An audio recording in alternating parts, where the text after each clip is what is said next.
Hey y'all, it is Dee here. I come here today to share how I budget my main income.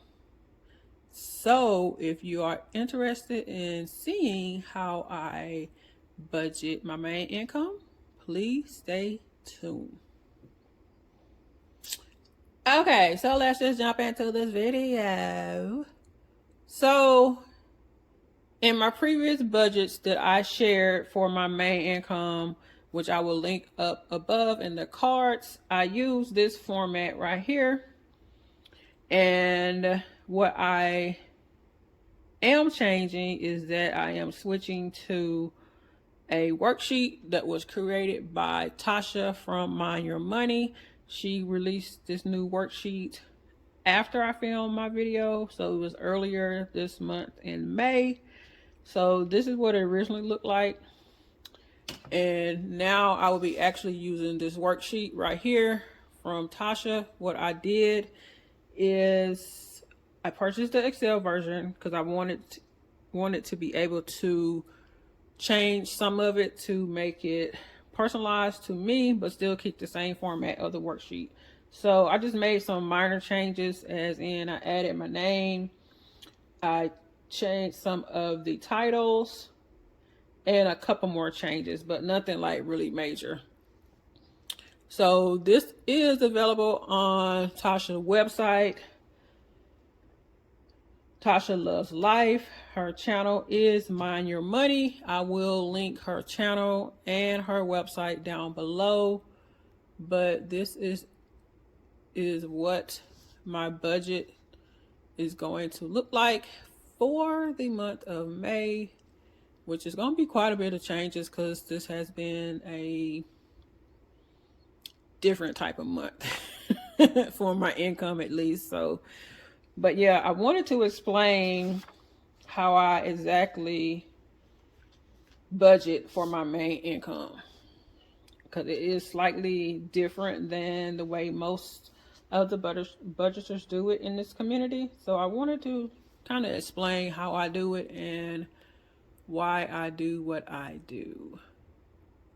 So hopefully you will be able to see this. Let me turn this a little bit. So I do get paid on a weekly basis from my main income, but I actually budget on a monthly basis using the EveryDollar app. Now, a while ago, I got paid monthly at a previous job, and since then I just got so accustomed of doing a monthly budget that I don't do a bi-weekly budget or a weekly budget for my main income. So that's kind of different than how most people budget, first of all. Second of all, in my bill checking account, I am 1 month plus probably like 1.5 months ahead on my main income salary. Or yeah, I'm about 1.5 months ahead. So I always keep that 1.5 months ahead amount in my bill checking account. Now it does go up and down as I pay bills, but at the end of the month, it always comes back to the same dollar amount. So the way I was able to build my 1 month ahead account, probably about, 7 years ago, I was able to reach my 1 month ahead, and I've been able to keep that since then. So I built my one a month head account by using magic months. So anytime I would have a magic month, I would put aside maybe a couple $100 and just let that sit in my checking account. So it would be my checking account buffer / cushion. I reduced my spending and bills. Also, any extra money that I receive, say for instance from my income taxes, I would put a portion of that and just leave it in my checking account. Then on 2 occasions when I was building this 1 month ahead, within that time frame, I quit 2 different jobs and I got paid out for my vacation time that I was stacking up. And I used that payout money to help me build my 1 month ahead. So I have been 1 month ahead for roughly around 7 years. So I do use the zero-based paycheck budget. And I emphasize paycheck budget. I hear a lot of people think or say that when you use the zero-based budget that you don't have any money left in your checking account. And for me, that is not true. I do allocate every single penny that I make from each paycheck to its particular purpose. So at the end of the month, my bank account is always, Lord willing, at that 1.5 months ahead dollar amount. So at the beginning of the month is, say for instance, my dollar amount in my checking account for 1 month ahead is $2,000. On the first of the month, it's going to be at that $2,000. And at the 30th or 31st of the month, it's going to still be at that $2,000. So when I have bills coming in before I actually get my first paycheck in that particular month, I'm able to pay all of the bills because I have that 1.5 months sitting in my checking account. And as my checks come in, I replenish that bank account. And I hope that makes sense. So in essence, I roll over the money from month to month to month. I don't never want to zero out my checking account. I do not feel comfortable with that. And I know some people do that, but personal finance is personal finance. That does not work for me at all. So most of my bills are automatic. The only thing that is not automatic is my utility bill. And that's just because I don't want to do it. I could do it, but I'd rather go in there and manually pay it myself because that makes me look at my bill and analyze it. So I think that is the only bill. And it's not actually a bill, but it is my savings, my zero out challenge. I do that manually. And I pay my tithes manually and my taxes. So everything else is automatic. The money's there because I'm a month ahead. So yeah, it's there. And one way that I make sure that I stay 1 month ahead is that I keep my bills to a minimal as much as possible. In other words, I still use the bare bones type of budget, or just make sure I take care of my 4-wall expenses. And what that means is I'm living below my income level. I can afford to do more than what I have, on my bills and expenses, but I choose not to because I ultimately want to retire early. And that is more important to me than going out here and making these extra bills and expenses that I do not really need. So I am one of those people. I have absolutely no subscriptions at all. Not a one. The only thing that I have close to a subscription is my Sam's Club membership. And I don't consider that a subscription because it's a membership. I pay it once a year. Once a year. And its benefits outweigh the membership. I have no Amazon Prime. I don't have Netflix, Hulu, none of that. Zilch. And that has saved me a lot of money. And another way that I keep track and keep on track is I monitor 2 of my expenses very closely, which are very variable, which is my groceries and my gas. I stay on top of that in my Every Dollar app. I don't know if I mentioned before, but I use my Every Dollar app to budget my main income.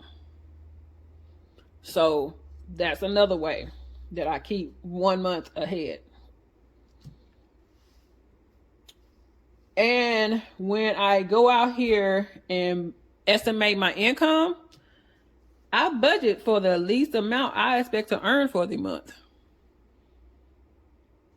So if I expect to earn, let's just say $1,500 for the month, but I know I'm probably going to earn maybe $1,800 a month, I'm still going to set my budget and expenses up to that $1,500. So that means that extra $300 that I'm possibly going to make, it is going to get allocated to something else. One of my financial goals. And this is on the last thing. At the end of the month, any extra money that I have, like that $300 for instance, any extra money that I have, I allocate it to my current financial goals every single month. So I take it back to that $2,000 that I said before in an example. I take it back to that $2,000. So if I had extra $300 on, say, the 29th and the month ends in the 30th, so that $300, so I'll have $2,300. That $300 is going to be allocated to my mortgage and my special saving funds and probably investing also. So on the 30th, my account is going back to its regular $2,000. And I hope that makes sense.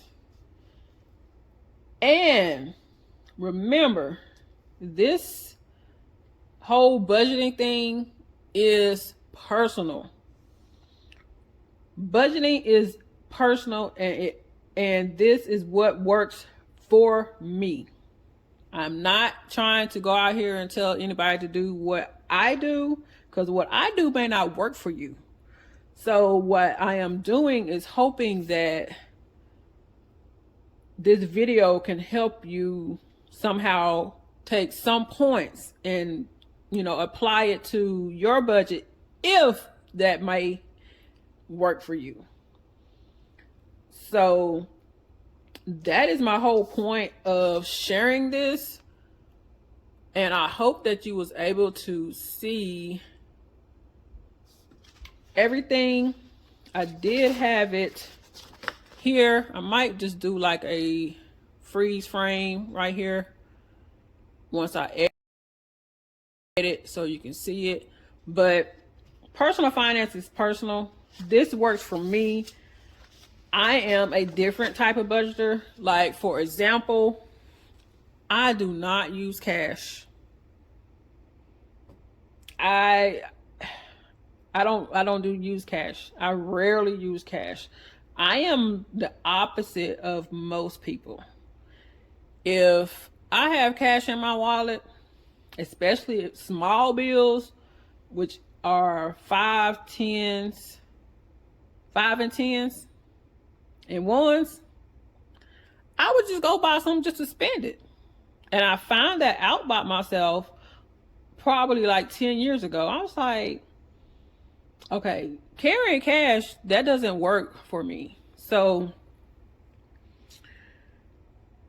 I don't take out any cash from my main budget usually. If I do, it's just like $20 cash. And once I break that 20, it's gone. It's gone. Just flows through my hand like water. So I swipe my debit card or my credit card. Most things I swipe my credit card, but for my groceries, I swipe my debit card because it's too overwhelming for me to go back and pay my credit card for all my groceries. It's just too much. I just rather just swipe my debit card and I put all or some of my expenses or bills on my credit card. Like for instance, my insurance is billed on my credit card. So yeah, and I only have 2 permanent cash envelopes. That is my envelope for my medical and my envelope for my vehicle tags. That is it. I just added an envelope for Star Notes and initial bucks and the $2 bills, and one for a savings challenge that I'm doing. But other than that, cash does not work for me in my budget because I will be spending so much more money if I use cash. And I'm the type of person, I want my money to be gaining interest in a high yield savings account. So I'm not knocking anybody whatsoever to how they budget. You have to do what works for you. And what works for me is a 0 paycheck based budget and keeping my money in the bank and keeping my bank account at 1.5 months ahead.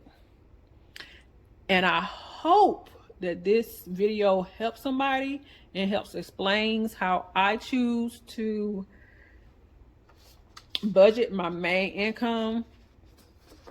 Please remember to make the money, but don't let the money make you. Also, don't forget to follow the hashtag BCL. I will have the 2 ladies that we are supporting this week, which is Budgeting Apryl and Hands and Bands. I will have their channels linked below. If you have any questions, concerns, or what have you, leave me a comment below. And I hope that you enjoyed this video and you will consider subscribing to my channel. And if you made it to the end of this video, please leave me a hashtag 1 month ahead, because to me, everybody should be at least 1 month ahead. It relieves so much stress. And I have been so blessed to be able to reach 1.5 months ahead. And I am thankful for that. So I hope y'all have a blessed day. Bye.